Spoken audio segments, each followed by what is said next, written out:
Tapi dia berlaku pada umat. Jadi untuk itulah tuan-tuan kita kena bimbang. Kerana umat ni tuan-tuan, masya-Allah, lagi-lagi Ramadan yang berkat, doa hidayah untuk umat. Doa kita kekal dalam hidayah dan jadi asbab hidayah untuk umat seluruh alam. Bergerak untuk jumpa umat ni tuan-tuan yang mulia. Seperti mana Nabi dan sahabat telah bergerak. Nabi telah guna dua mata Nabi menangis untuk umat. Dua mulut Nabi, dan Nabi telah guna dua tangan Nabi doa untuk umat. Nabi telah guna dua kaki Nabi bergerak untuk jumpa umat. Maka untuk itulah tuan-tuan, perkara yang sama perlu kita usahakan, khususnya dalam Ramadan yang mulia ni tuan-tuan, bulan yang makbuliat, bulan yang Allah SWT tingkatkan darjat. Bahkan masya-Allah jemaah-jemaah digerakkan sejak 15 Syaban lagi. Kenapa? Imam Ghazali rahimahullah taala dalam kitabnya Mukasyafatul Qulub menyebutkan bahawa ada dua hari raya para malaikat. Kita dua hari raya, Aidul Fitri, Aidil Adha. Malaikat juga ada dua hari raya. Pertama, hari rayanya pada waktu malam, Lailatul Bara'ah, malam nisfu Syaban. Kedua, Lailatul Qadar, malam Al-Qadar. Ini dua malam hari raya bagi para malaikat. Kata Imam Ghazali, daripada 15 Syaban nak sampai ke malam hari raya yang kedua, ambil masa 40 hari lebih. Sebab itulah jemaah-jemaah 40 hari bergerak seluruh dunia tuan. 15 Syaban. Sebab apa? Nak tunaikan apa yang Imam Ghazali sebut, malaikat mengaminkan doa. Para ulama tasawuf pergi bersuluk. Orang dakwah bergerak keluar jalan Allah. Maka untuk tuan-tuan, bila kita semua niat insya-Allah untuk keluar jalan Allah, atas masa tuan-tuan siapa sedia insya-Allah 4 bulan. Insya-Allah boleh bangun bagi nama insya-Allah.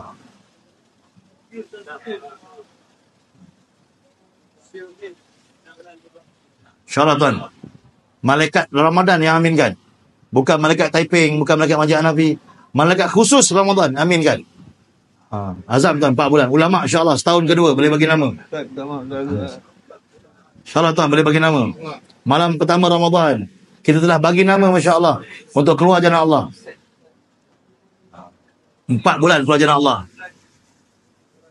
Belanja-belanja yang besar-besar, negara jauh, Norway, end of the world, masya-Allah.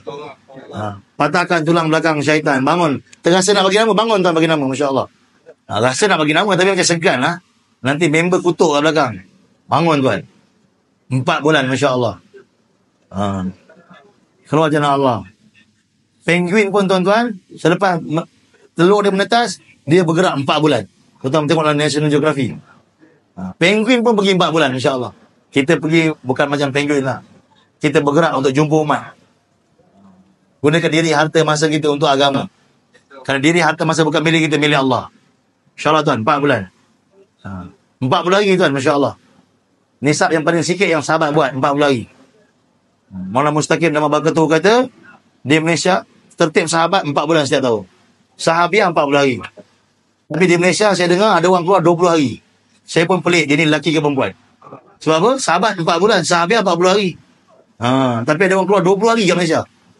Tak tahu jantina ada apa, lelaki ke perempuan, insya-Allah. Jadi kurang-kurang 40 hari tuan. Masya-Allah. Negara jiran, Takaza yang dibentangkan oleh orang tua-tua kita, masyayikh kita, masya-Allah. Satu Ramadan kita azam bagi nama. Kita tak tahu lagi bila Allah nak pilih kita, masya-Allah. Tak tahu bila Allah nak ambil nyawa kita. Dengan berkat kita azam ni Allah terima kita, masya-Allah. Bagi tahu bulan berapa tu nak keluar, masya-Allah. Ulama-ulama yang belum keluar setahun, yang dah habis daurah hadis, boleh bangun insya-Allah bagi azam setahun. Yang telah keluar setahun bagi azam setahun kedua. Sekarang jemaah setahun ketiga dah ada di Sri Petaling, masya-Allah. Bagi azam tuan, insya-Allah. Istimewa akan diadakan di Chicago 25, 26, 27 dan 28 Jun tuan-tuan. Istimewa dunia dibuat di Chicago. Takkan kita nak duduk kat Taiping tuan. Orang dah pergi Chicago dah bawa sedara. Kita mau bergerak. Akhirnya cikgu kita bawa balik New York tuan. Bawa balik New York, masya-Allah. Takkan kita nak main kat Bukit Maxwell lagi. Kita mau pergi kan bergerak, masya-Allah. Dah lahir kat Taiping dah, membesar kat Taiping, kahwin dengan orang Taiping. Takkan nak mati kat Taiping. Sekurang-kurangnya kita mati di negara yang agama sedang mati di sana. Kita mati hidup agama di sana. Semua sedia insya-Allah. Ini niat kita tuan. Mati di hujung-hujung dunia, mati di negara yang agama mati di sana untuk kita hidupkan agama di sana.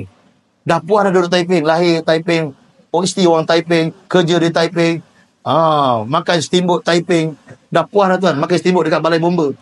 Sekarang kita mau niat hujung-hujung dunia bergerak. Makan spaghetti di mana? Di Bolon, tempat spaghetti mula-mula dibuat. Masya-Allah. Jumpa umat di sana tuan.